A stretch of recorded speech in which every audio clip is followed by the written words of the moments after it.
Wes and I started the band back in 2008. I'd been playing guitar for a while, and Wes was inspired by that to learn how to play the drums. And so we started jamming out in our kitchen in the apartment that we lived in at that moment in time. Well, I actually started learning how to play the drums about 2007, actually October 2007 when I got my first drum kit.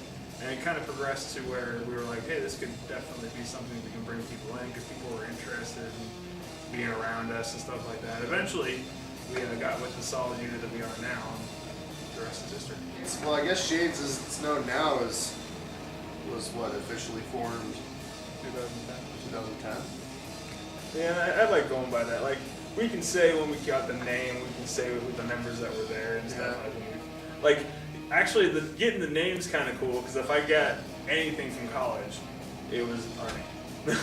Really? Yeah. I was actually in an English class, not paying attention because I hated school, and I didn't know why I was paying for it.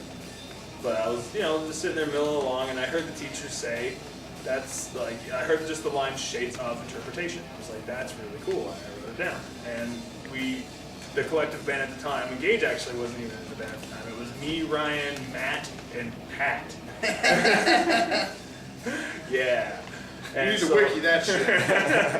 But you need a wiki article. Seriously, but we ended up putting like 100 names into a hat, and the only name I threw in was Shades of Interpretation, and it ended up being the name. Yeah, we actually, we threw like it was 100 or more names into a hat, a fucking hat, and then the ones that we all picked out were the ones that didn't get picked. You know what I mean? So we all go around the fucking room and pick a name out and throw it in the fucking back.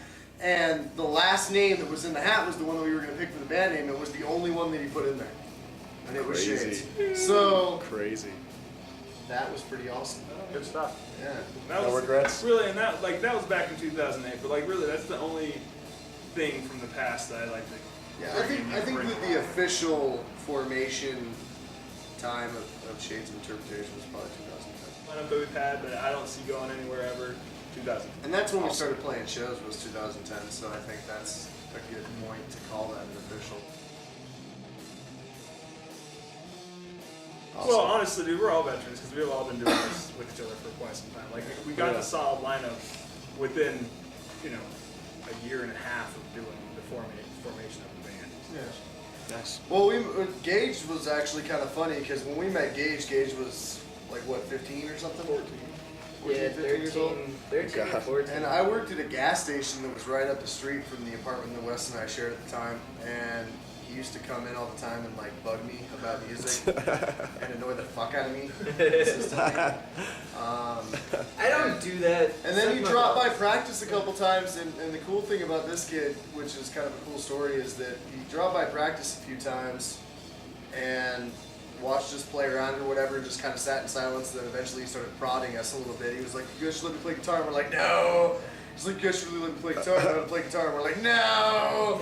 And then one day we were really desperate. We let him play bass. And we let him play bass, and he fucking rocked our dicks into the ground. So it was cool because they openly admitted he never put on a bass beforehand, and he just put it on as a start. Yeah. So Gage was actually the original bass. Well, the second bass player. Of the band. Pat was the original bass player. Pat was the original bass player. He exited pretty quickly. He went into the military. And we've a couple lead singers here and there. But. And then Chris here, we met Chris back when we had our old lineup, which was Kyle as lead singer and me as backup, and Gage was playing guitar. Were you on bass? I thought Kyle was playing bass. They switched. Kyle was playing bass sometimes, so you guys had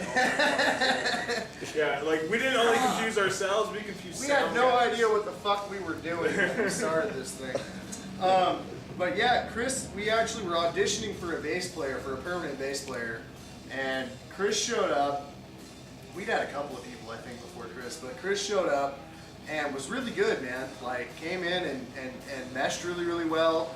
And then, like, literally, and this is, and everybody knows about this, so this isn't a lot, like a surprise or anything, but literally like the day after he auditioned, we all got together and talked about it. We were like, we don't know if we want anybody new in the band. Like, you know, it kind of throws off the picture that we've got going on, and I don't think it's gonna work out right now. And so we got a hold of Chris. We were like, thanks for coming by. It was but 2 weeks later. Yeah, I was about to say, we got a hold of Chris a while. we were scared of him, is really what it came down to, because he's an intimidating. Well, honestly, dude, to tell you the truth, like, I don't like being the bearer of bad news, and Yeah. like it ultimately turned out that at that point it was technically bad news. Yeah. Ultimately, it still worked out well because you know you still love us. But yeah, so we told him that we weren't really looking for it. We decided that we weren't looking for a bass player or whatever. But this motherfucker kept coming to the shows and supporting and reposting our shit on Facebook and everything. And once we kind of reformed into the lineup that we have now, and again we needed a bass player, he was our first go-to guy. And so we just kind of picked him up and apologized profusely and then moved on. Well, dude, honestly, I knew it was going to work out. Within 2 days, he was show ready. We had a show that coming. Yeah, no, you heard all of our songs. I got a text from Wes asking if I wanted to come and jam out, and I was like, yeah. I didn't know I was getting into the band, so I was like, cool, I'll go over there and fucking jam and shit. And then, nope, you have 2 weeks to learn all of our material for our next show. How many songs? About 8. Go. And you did. Do you have tabs? No. No, we don't write shit down. We can help you tab it out, but you're gonna have to do it because we don't know what the fuck to do. So Just watch what I do. It's all up here. It's all up here. Well, and dude, it's just been magical ever since. I ain't gonna lie. Like, and we've tried bringing other pieces in since then, and every single time it just hasn't worked. We've always reverted back to us four, and it's always we'll make a new song or something, and it's always like, why did we try to do that in the first place? Why?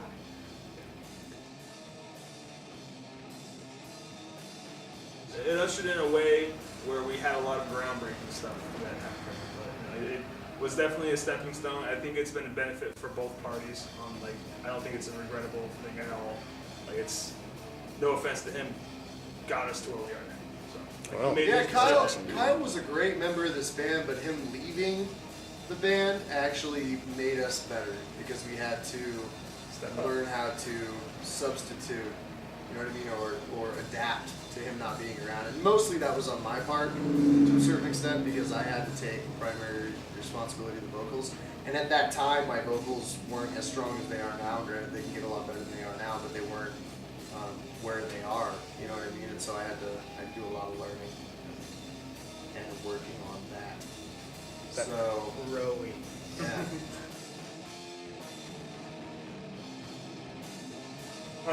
Nothing productive.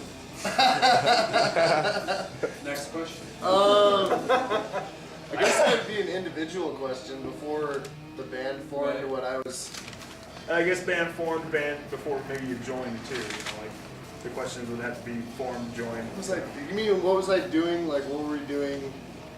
Yeah, like what were you significantly? doing? Like, or just generally, like I was going to school. I just started school. I just started going to I was college. going to school too. You were going to college too. I stayed. He left. I was Real quick. being like 13. I was like, Yeah. I was in some like junior high band, Joe. I had a bullet. He was still Never in high had me school. again. Back in the day, yeah. What were you doing before you started playing? I don't want to know that. Me? Yeah. I was killing dude. I still don't know the answer. No, I worked and I practiced nightly. I had a bad relationship with my girlfriend forbade me from even playing the bass anymore. I remember that shit. And after I Fuck that. left her, I bought a brand new bass and I practiced. Got me in some deep trouble back in 2005 that kind of changed my life for the better, for the good. I wouldn't take it away now. I wouldn't change it at all. But you know, I was getting off probation. I was pretty much tired of playing World of Warcraft, doing nothing. Like I ain't kidding. Like it was just a waste of time. I felt like I wanted to put some time into something that was productive. The only thing I can think of is I always wanted to play the drums. Always. Yeah, I think I was learning how to make like ramen. I was barely able to reach the stove, and it was a new exciting adventure. And then I joined the band. Then he learned how to microwave. Dude, shut the fuck up. They only had a vacuum too. Oh, vacuuming and microwaving. I get it.